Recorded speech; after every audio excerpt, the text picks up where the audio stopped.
Hi, my name's Tim with Disney Interactive Studios. I'm here to show you some exclusive stuff from Pirates of the Caribbean at World's End. Pirates of the Caribbean at World's End is a third-person action-adventure game. And although the title is at World's End, we actually have a bunch of content, all the content actually, from the second film, Dead Man's Chest as well. So you got 2 movies worth of content all in one game. We've really tried to bring you into the feel of particularly Captain Jack's character. And we've done that through the different animations and the little details. So we've done a lot of motion capture and really detailed animations. So even Jack's idol looks just like Captain Jack. So as soon as you see it, you're in the character and you feel it.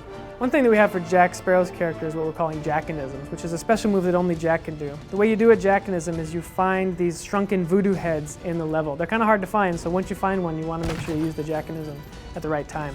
And it's sort of an area attack, like Jack will slam his sword down and a puff of sort of magic voodoo will come out and defeat a bunch of enemies that are near you. And then afterwards your sword will glow green and you have a limited amount of time to do one-hit kills. You don't play just as Captain Jack Sparrow, you also get to play as all the other major characters, so Elizabeth Swann and Will Turner, as well as some of the other sort of side characters like Captain Barbossa, who's a very popular character, Pintel and Rigetti, who everyone loves. You get to play as almost everyone that you would want to play. Combat is very cinematic, so we have a bunch of melee combat controls. You've got your basic sword attacks, you've got punches. We've also got a bunch of grapple moves, so you can grab characters, you can punch them while you're grabbing them, you can grab them and throw them into each other and they'll knock each other down. You can grab characters and throw them off of ledges. So we've tried to make the game not just a single button game where you just run around bashing the sword button to slash all the enemies. So what we've implemented is something called the Swordsmanship Meter. The Swordsmanship Meter is a meter on screen in your heads-up display, and by doing a variety of attacks, so not just using your sword but also punching characters, grabbing guys, throwing them into each other, using weapons, that meter will fill up, and if that meter fills up far enough, you can do what's called a finishing move, which is a one-hit kill, which is a really sort of rewarding finishing move.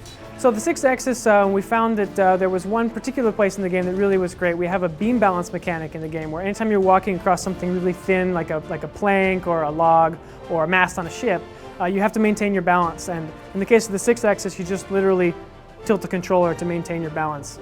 It's pretty cool. 360, we've got a variety of achievements. You know, every game needs to have a good balance of achievements. We know that 360 gamers really want to know everything about the achievements. So we've got a lot of you know, we're going to have some people that have played the game that are just big fans of the movie, so we've got some easier achievements for them to get in and enjoy it, and we've also got some really difficult ones for the hardcore players. Some of them are related to the different finishing moves, so if you use a specific finishing move, you can unlock an achievement. Also, we have a thing where Jack's Jackanism allows you to do the sort of one-hit kill that's collecting souls, which is kind of a theme from the second film. And we have an achievement where if you can collect 100 souls as you play through the game, you'll unlock this achievement. It's actually really difficult to do, so you're going to have to go back and play the levels and find specific areas where there's a lot of enemies around that you can use that particular one-hit kill on to collect that 100. At some points as you're playing through the levels, we have what we're calling multiple pirate control. So that is basically, sometimes there's these big epic battles which you can remember from the films, and in those instances, you can control more than one character. So you actually see a health meter for multiple characters, up to 3, on the screen, and by pressing left or right on the D-pad, you can instantly change to any of the different characters. So you could be fighting as Will in one section of a ship, press a button, and boom, you're Jack, and you're fighting another character. So you can switch back and forth between the characters whenever you want for the multiple pirate control. One of the neat things we're doing in the game with scoring system is we're calling it your notoriety. And the way you get points in the game is a little bit non-traditional. It's not just by defeating enemies, but by doing things that a pirate would do. So if you just attack an enemy in the regular way, you may not get some notoriety, but if you do something like take a guy and throw him off the edge of a ship or throw him out of a window, you'll get extra points, which we're calling notoriety, which is what you use to track your high score through individual levels and across the whole game. I can't tell you anything about the third film, although if you do, the game actually does come out a few days before the film, so those that really want to know the ending, I suppose, could play through the game and find out what happens. Although we do have a few differences between our ending and the film's ending. So we've also brought over the Wii version of the game, and I wanted to show you real quick a quick tour of how the controls are set up using the Wii remote. We use the nunchuck attachment for the game, so all your movement is with the nunchuck thumbstick here, and all of your sword attacks are by swinging the Wii remote. So I'm going to go ahead and get into some combat here real quick.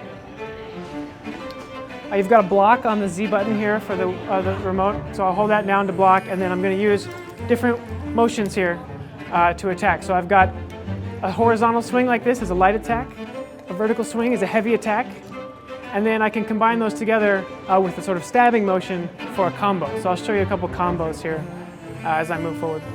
The combo system is a combination of a few different attacks. So you can do, for example, like a light, and then a stabbing motion. You can also do light, heavy, and then a stabbing motion, and a bunch of different combinations of those. As you play through the game, you'll get the ability to do more combos.